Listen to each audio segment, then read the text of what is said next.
I've worked as an accountant for 12 years. My practice is small. 3 employees, a modest office in a strip mall between a nail salon and a pizza shop. I handle taxes for local companies, bookkeeping for small startups, and estate planning for retirees. Nothing flashy, just numbers. Clear, steady, dependable numbers. That's what I appreciate about accounting. Numbers don't lie. They don't push opinions. They simply reflect the truth. When figures fail to match, something is off. And when Brenda Zelli's documents landed on my desk, they didn't just fail to match. They demanded attention. That's how I learned an Olympic champion was being quietly drained by the person she trusted most. Have you ever had to tell someone a truth they weren't ready to face? Share your thoughts in the comments. And if you want more stories about accountability, fairness, and challenging powerful people, hit subscribe and turn on notifications so you don't miss what comes next. My assistant, Kelly, buzzed me one Monday morning. "Brian, your 10 o'clock is here. Who's my 10? Brenda Zelli." I looked up. The gymnast? Yeah, she needs help with her taxes. I'd heard of Brenda Zelli. Everyone had. 2 Olympic gold medals, major brand endorsements, a name people recognized beyond gymnastics. I was surprised she came to my small firm. I walked to the reception area. A young woman sat waiting, mid-20s, athletic, hair in a ponytail, wearing casual clothes, no makeup. She looked like any other person, not someone with a multi-million-dollar career. "Miss Zelli?" She stood. "Please call me Brenda." "You're Brian?" "Yes, come on back." We walked to my office and sat down. "So," I asked, "what brings you here?" "My friend Jenna recommended you. She said you're honest, thorough, and take the time to explain things instead of just handing people forms." "I try. What do you need help with?" "My taxes. I've never handled them myself. My coach usually man. Everything, but this year I realized I want to understand where my money goes." "Is that strange?" "Not at all. It's smart. You should always know your own finances." She eased slightly. "Rob, my coach, says I don't need to worry. He says he has it handled. But I'm 24. I've been competing since I was 6. I should know what's happening with my money, right?" "Absolutely. How long has he been managing your finances?" "Since the start. Since I was 8. He found me at a local gym, trained me, built my career, secured sponsors. He's been like a father to me. My actual dad wasn't around much." "I understand. And you want me to review your financial situation?" "Yes, if that's okay. I know you usually work with small businesses. I can handle it. Do you have documents, returns, statements, investment records?" "I have some. Rob has most, but I can bring what I've got." "That's a good start. Bring everything you can, and we'll review it together." "Thank you. Rob's going to be upset that I'm doing this, but I need to know." That line stayed with me. Rob's going to be mad. Why would a coach be upset that his athlete wanted to understand her own finances? That was the first red flag. Brenda came back with a box full of papers, bank statements, contracts, endorsement agreements, and 6 years of tax filings she had signed without reading.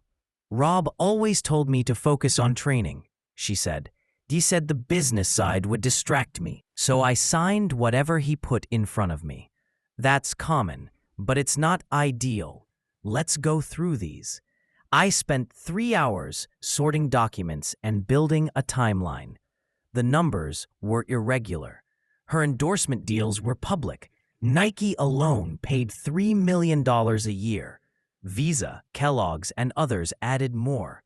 Her total annual income was around $15 million, but her bank records showed noticeably smaller deposits. "Brenda," I said, "your Nike contract pays $3 million annually, but your statements show only." "He's not a thief." I understand this is painful. You don't understand anything. You've been my accountant for a month. Rob's been with me 16 years. I trust him. Then ask him about these transactions. Show him this folder. If there's a reasonable explanation, that's good. But if not, there has to be. She grabbed the folder and stood. Thank you for your time, Mr. Stone. I'll be finding a different accountant. She left. I sat alone, knowing I had done my job. I told her the truth, and she wasn't ready to accept it. Later that afternoon, while I was finishing a tax return, my phone rang. Unknown number. Brian Stone. Mr. Stone, this is Robert Thornton, Brenda Zelli's coach. My stomach tightened. How can I help you? You can stay out of matters that aren't yours. Excuse me? Brenda showed me your report, your claims. Let me make something clear. You don't know what we're talking about. The numbers are factual, Mr. Thornton. The numbers are fine. You just don't understand them. I recognize theft when I see it. There was silence. Then his tone shifted, cold. You're making a serious mistake, he said. You filled Brenda's head with nonsense. She's emotional and easily influenced. She doesn't understand the complexity of her finances. I manage everything to keep her focused on competing. You're interfering. I'm doing my job, I replied. No, you're stepping into a world you don't belong in. You run a small office in a strip mall. You don't have the background or experience to evaluate financial decisions for someone at Brenda's level. I have clear records showing unauthorized withdrawals, double fees, and expenses charged to her accounts that have nothing to do with her training. If there's an explanation, I'm open to hearing it. There is an explanation. You're wrong. Then show me documentation. I don't answer to you, and if you continue this, I will make sure Brenda never works with you or anyone associated with you again. You can consider this a warning. Are you threatening me? I'm telling you to stop before you damage your business. He hung up. I sat there for a moment, absorbing the conversation. The defensiveness, the insults, the attempt to intimidate me. It all confirmed what the numbers had already shown. The next day, Brenda didn't show up for her follow-up meeting. Neither did she answer my emails. For a week, there was silence. I assumed she had decided to believe Rob and move on. It wasn't my place to push further. Then, early the following Monday, Brenda walked into my office without an appointment. She looked exhausted, eyes swollen, shoulders tense, expression flat. She sat down without speaking. Brenda? She placed the folder on my desk. I confronted Rob. I waited. He denied everything. Every single thing. He said you misunderstood the documents. He said I didn't know how to read statements. He said you were trying to scare me to get more money out of me. I'm sorry he said that. She nodded slowly. I wanted to believe him. I tried to. But then I went through the folder again last night, line by line. And I couldn't explain any of it, not one thing. Her voice wavered. The mortgage payments, the club fees, the fake company, the missing endorsement money. I kept asking him about each item, and he kept telling me I didn't understand. But it didn't make sense. She took a deep breath. He got angry, really angry. He said I was ungrateful, that he made my career, that I wouldn't be anyone without him. He said I owed him everything. That's not how legitimate management works. I know. What do you want to do next? I want to file a report. I want to fix this, but I don't know where to start. We'll take it one step at a time, I said. First, we gather everything, every document, every contract, every message. Then we bring in an attorney who specializes in financial misco. After that, the authorities. And will this ruin him? If the evidence is strong, and it is, It will hold him accountable. She nodded. Good. For the next month, we worked through every document. I connected her with a lawyer who handled high-profile fraud cases. Together, we organized the evidence, prepared statements, and contacted the appropriate agencies. A formal investigation began. The process was long. Interviews, audits, subpoenas. Rob denied everything. But the paper trail was overwhelming. Eventually, authorities uncovered additional misconduct. Other athletes whose finances he oversaw showed similar patterns. The case widened beyond Brenda. Nearly a year later, charges were filed: embezzlement, wire fraud, tax fraud, and breach of fiduciary duty. Rob was arrested. The story made national news. Commentators debated how someone so close to an athlete could exploit her trust for years. Brenda kept competing through the legal process, though it wasn't easy. She had to rebuild her financial life, restructure her management team, and regain confidence in the people around her. But she stayed focused and kept moving forward. One afternoon, after the case was finally resolved, she stopped by my office. "Rob was sentenced today," she said. 7 years. I nodded. "You did the right thing." "It still feels strange. He was such a big part of my life." "Trust is powerful," I said, "and when it's misused, the damage goes far beyond money." "Thank you, Brian, for telling me the truth when I didn't want to hear it." She left, and I sat for a moment, thinking about everything that had unfolded. Numbers had led me to the truth. They had revealed what no one wanted to believe, and in the end, they helped someone reclaim what was hers. If you've ever faced a situation where the truth was difficult to accept but impossible to ignore, share your experience in the comments. And if you want more stories about accountability and standing up for what's right, remember to subscribe and turn on notifications for future updates. Rob said, "Mr. Stone, you run a small accounting office with limited reach. Brenda is a top-level athlete with professional representation. If you keep making these accusations, I will respond with lawsuits. Do you understand?" "Are you threatening me?" I asked. "I'm warning you," he replied. "Walk away, or you will regret it." He hung up. I sat there, my mind racing. The call wasn't a misunderstanding. His reaction told me I was correct. If everything had been harmless, he would have provided an explanation. Instead, he tried to intimidate me.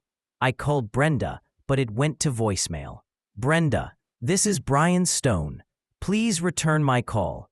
Your coach contacted me and issued threats, which strongly suggests the numbers are accurate.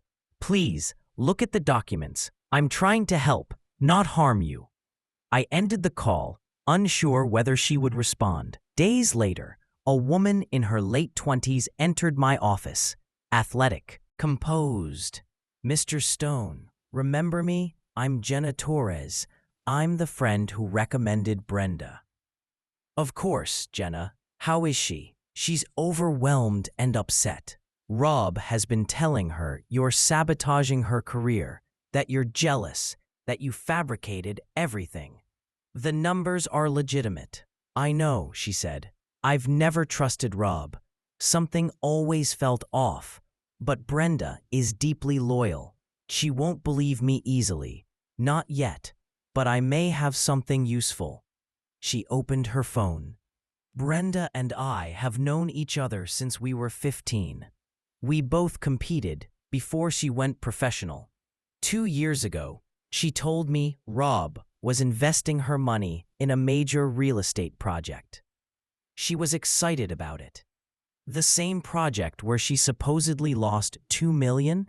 Yes, Jenna said. She showed me a brochure. I took a picture because it looked impressive. Luxury beachfront condos. Jenna displayed the photo. I recognized the company name.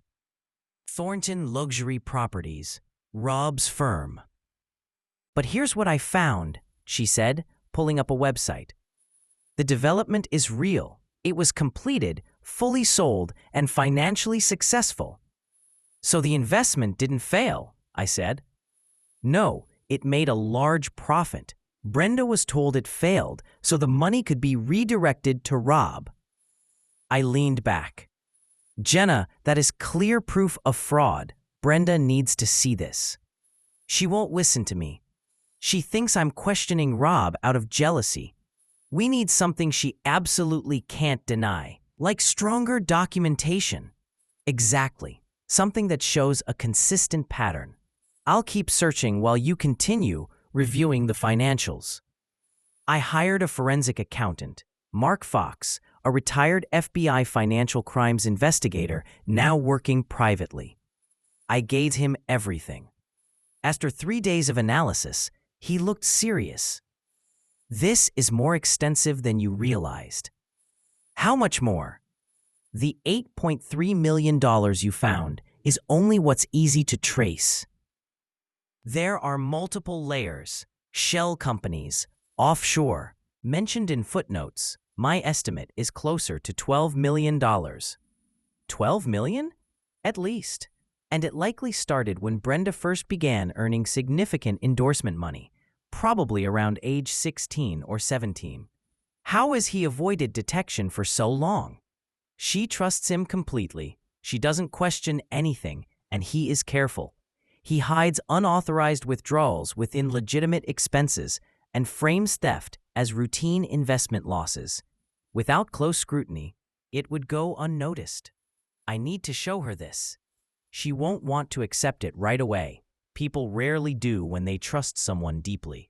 Still, I had to try. Later, Jenna contacted me.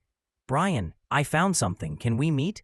We met at a coffee shop. She looked both eager and concerned. What did you find? I went through older competition videos, social media posts, anything recorded. I found this. She played a video from 3 years earlier. Brenda, at a press conference after winning Olympic gold, she planned to do with her prize money and endorsements. She laughed. Honestly, I'm not sure. Rob handles all of that. I just train. He makes sure everything is taken care of. Rob stood behind her, smiling. Jenna paused the video. Look at his expression. I studied it. His smile seemed controlled, almost tense. Now this, Jenna said, showing another clip from backstage. Rob was on the phone. The audio was low, but clear enough. Just signed another deal. She doesn't know the amount. I'll move it through the usual channels. Jenna stopped the video. The usual channels. He's been diverting money for years. Can you send me those files? Already emailed. One evening, around 7 p.m., I was leaving the office. The parking lot was nearly empty. A black SUV pulled in. Tinted windows. 2 large men stepped out. Brian Stone? Yes. Who are you? We're delivering a message from Mr. Thornton. Stop pursuing this. Stop contacting his client. If you continue, there will be consequences. Is that a threat? We're just relaying information. Tell Mr. Thornton I'm not intimidated. One man stepped closer. You should be. I'm an accountant, I said. I follow financial records. And those records show your employer has been stealing. Last warning. They returned to the SUV and drove away. I stood there, not shaken by fear, but by frustration. Rob escalating meant the situation was nearing a breaking point. Then Brenda called. Brian, can we meet? Of course. When? I'm outside your office. I looked out and saw her sitting alone in her car. Come in, I said. She walked in looking tired, eyes red. I've been thinking about everything you said. I tried asking Rob about the consulting fees and the real estate investment. What did he say? He became angry, said I was being ungrateful, that I was questioning everything he's done for me. He made me feel guilty for even asking. That's a form of manipulation, I said. I know. I think I've known for a long time, but didn't want to confront it. She sat down. Show me everything. For 2 hours, I walked her through every transaction, inconsistency, and false expense. She cried quietly, wiping tears away. 16 years, she whispered. He's been taking money for 16 years. I'm sorry, I said. I trusted him. He was like family. I understand. What do I do now? We report it, file a civil suit, pursue criminal charges, recover what you can. He'll try to ruin me. He knows my contracts, my sponsors, everything about my career. He's already causing harm, financially and emotionally. This needs to end. She looked up. Will you help me? I don't know how to handle this. Yes, I'll help with all of it. Thank you, she said softly. Even when I didn't believe you, you didn't stop. That's part of my work. Numbers should be handled honestly. Brenda asked to confront Rob with me present. We met at his office. Space, upscale designs, all funded through her finances. Rob looked startled to see me. What is he doing here? He's my accountant, Brenda said, and I have questions. Brenda, we've already discussed this. Where is my money, Rob? She asked. What? The $8.3 million, or closer to $12 million, that's unaccounted for. Where is it? His expression hardened. I don't know what lies he's been telling you. The documentation shows inflated fees, fake consulting charges, false investment losses, and personal expenses paid with her accounts, I said. You don't understand the complexity of this, he replied. I understand unauthorized withdrawals, I said. Leave my office, he ordered. Not until you answer, Brenda said. Where is the money? I invested it. I managed your entire career. Do you know how many hours I spent ensuring your success? You didn't create my career, she said. I trained and competed. You collected credit and funds. He shook his. After all I've done, you accuse me of stealing. If you thought my compensation was low, we could have renegotiated. Instead, you jumped to conclusions. You took money without permission, she said. I trusted you. Rob's tone shifted. You can't prove anything. We already can, I said. Bank records, tax filings, corporate registrations, and recorded statements of you discussing the usual channels. Rob turned to Brenda. If you involve the police, I will damage your reputation. I know sponsors. I know stories. Your career will suffer. My career belongs to me, Brenda replied. Not you, and I'd rather risk everything than allow this to continue. She turned to leave, and I walked out with her. Rob called after us, saying we would regret this, but Brenda didn't respond. We filed a police report covering fraud, embezzlement, and theft, and we also filed a civil lawsuit to recover the stolen money and pursue damages. With help from her agent Lisa, Brenda released a public statement. She explained that she had recently learned her longtime coach, Robert Thornton, had been taking money from her for years, and that with my help, she had uncovered clear signs of long-term financial misconduct. She announced criminal and civil action and said she was speaking out because she knew other athletes had faced similar exploitation and needed protection.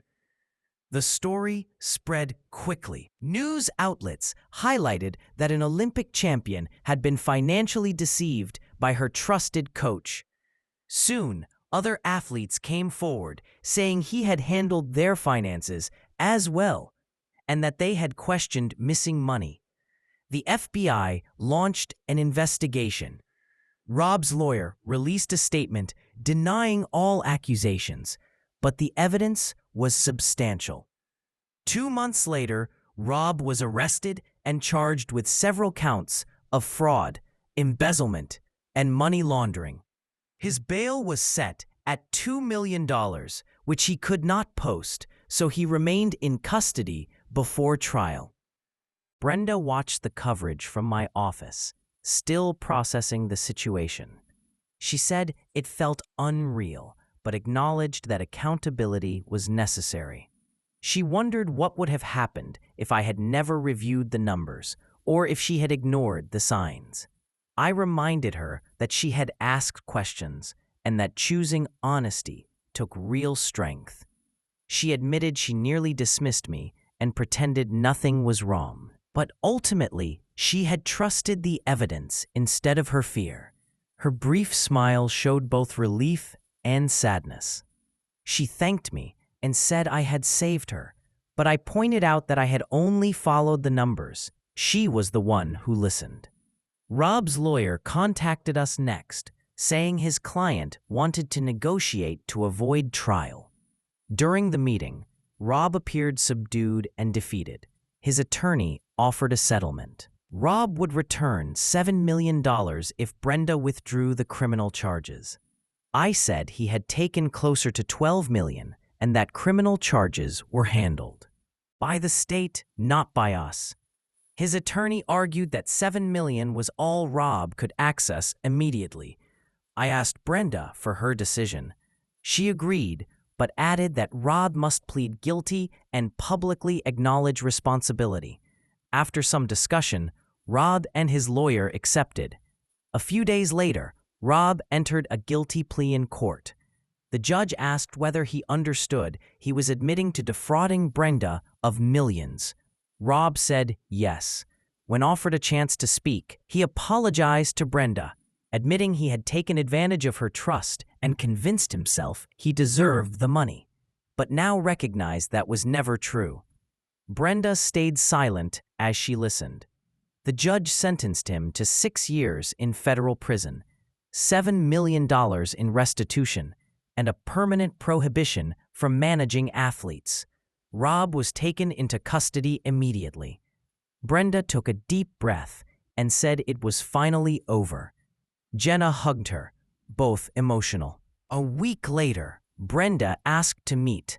At her home, she told me she appreciated how I had handled recovering her money, organizing her accounts, and ensuring every detail was accurate.